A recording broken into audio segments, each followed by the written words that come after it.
From the NewsChannel 5 network, this is Inside Politics.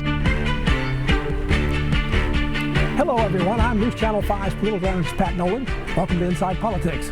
The calendar may say it's 2021, but for America's government and for our politics, the news this week has looked a whole lot more like 2020 with all the controversies and chaos come that year, maybe even more so. The Democrats won both U.S. Senate races that were up for grabs in Georgia. They now have control of the U.S. Senate.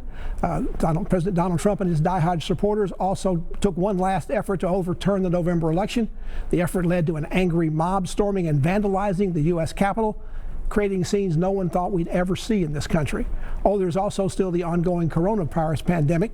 It continues to rage with a fresh spike of cases on the way following the Christmas holidays and a new, more contagious version of the virus spreading worldwide and here in this country.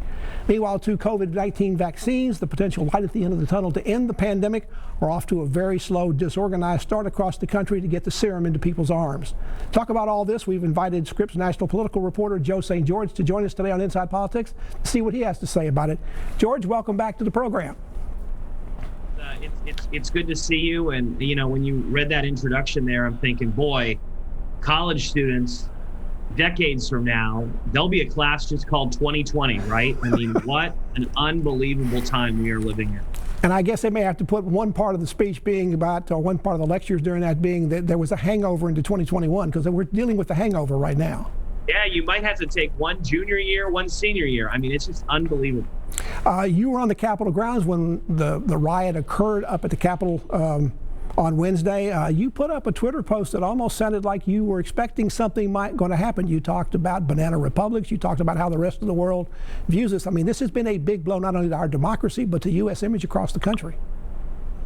You know, it has been a remarkable week. And I think, you know, we just need to, as Americans, I don't care if you're a Republican or you're a Democrat, just as an American, just pause, if you will, and just think about what happened this week. As you said, I mean, images that we didn't think were possible in this country. The United States Capitol building isn't just a symbol of democracy in our country. It's a symbol of democracy around the world. And it came under siege, and the Capitol hasn't seen a scene like that since the War of 1812. Think about that for perspective. I mean, these are truly, you know, we in TV news, we use the word unprecedented way too much, but the word was invented for this week.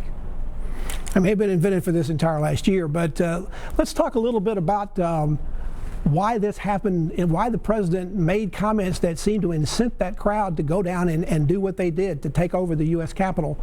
Did he just miscalculate? Did he not understand what he was doing, along with Rudy Giuliani and some of his other supporters during the rally before they went down to the Hill? Did they not understand? Did they just miscalculate and this went out of hand? Look, there were miscalculations all the way around. President Trump clearly miscalculated, and I don't want to pretend to get into the mind of the 45th president of the United States. If I knew exactly what he was thinking every moment of these last 4 years, I wouldn't be here. I'd be a rich man somewhere.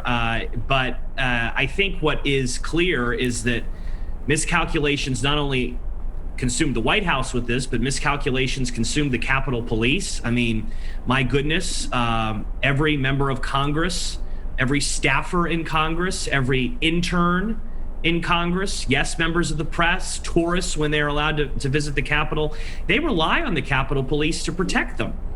And it was an absolute abdication of duty this past week with what we saw. So perhaps the White House thought that, you know, they would never cause a scene like that at the Capitol, that they would march there and stand outside and wave their flags, and that would be the extent of it. I tend to think that the White House had no clue that Trump supporters, those individuals who were in Washington, could have ever breached the Capitol building. Did the senators and the representatives, the GOP representatives, particularly in the House, who wanted to overturn the electoral vote certification, take the election away from Joe Biden, did they not understand that by doing that they also sort of emboldened the people to do what they did? You're right. I mean, I think there's hindsight's 20/20 on this, right? I mean, think about it though. If the Capitol Police had properly secured the building, right? Large fences that, by the way, were constructed the day after. Why weren't they constructed the day before? all of this happened, if the National Guard was used properly, if federal agencies were there, you know, if the security was handled properly, in theory, those supporters of President Trump, the only thing they could have done is stood outside and waved a flag, right? And maybe it would have gotten ugly and it would have been seen similar to the Black Lives Matter protests that we saw in front of the White House over the summer. But, you know, if that was the case, you know, we may not be talking about it right now. It might have just been a, you know, an ugly protest while the detention was going on, you know, inside the Capitol building. Obviously, that wasn't the case. Hindsight's 2020, but you know, just a remarkable week. It's one of those weeks I'm going to sit down and have a cocktail and remember this one.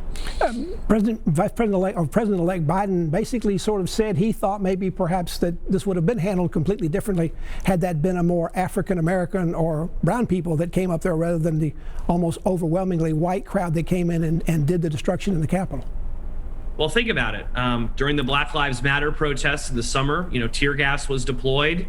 The National Guard was ordered by President Trump. We have that now famous picture of him walking across the White House grounds to St. John's Church and holding a Bible, clearing the area.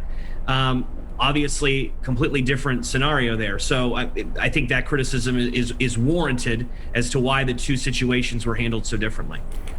Did a lot of the Republicans in the Congress support the president in this effort to try to overturn because they were scared of him because he still got a lot of votes? He had more votes than any presidential candidate that didn't get elected anywhere in American history.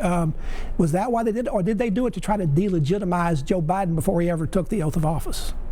I think they did it for themselves and their own political ambitions. Remember, some of these names that objected and were leading the objection efforts, and even objected after the riots took place. I'm talking about, you know, the Senator Hawleys of the world from Missouri. Senator Ted Cruz objected. You know, there is a political calculation in Washington that President Trump may not return to the forefront of American politics after he leaves office, that potential investigations, criminal investigations into the president may consume him, that he may not want the job again, and he may just want to enjoy his properties and his wealth. Remember, this is not necessarily a young man. He's entitled to enjoy some time. So if he's not going to run in 2024, yet he has so many supporters, my goodness, more than 74 million people voted for President Trump. There's a political calculation out there. How can I get Trump supporters to vote for me next time? And I suspect that is what a lot of these objections were about, political posturing for 2024. Joe St. George is our guest. He's the Scripps national political correspondent. We're talking about all the unbelievable events in Washington this week. We'll talk also now about the race in Georgia after we come back from this break. Stay with us.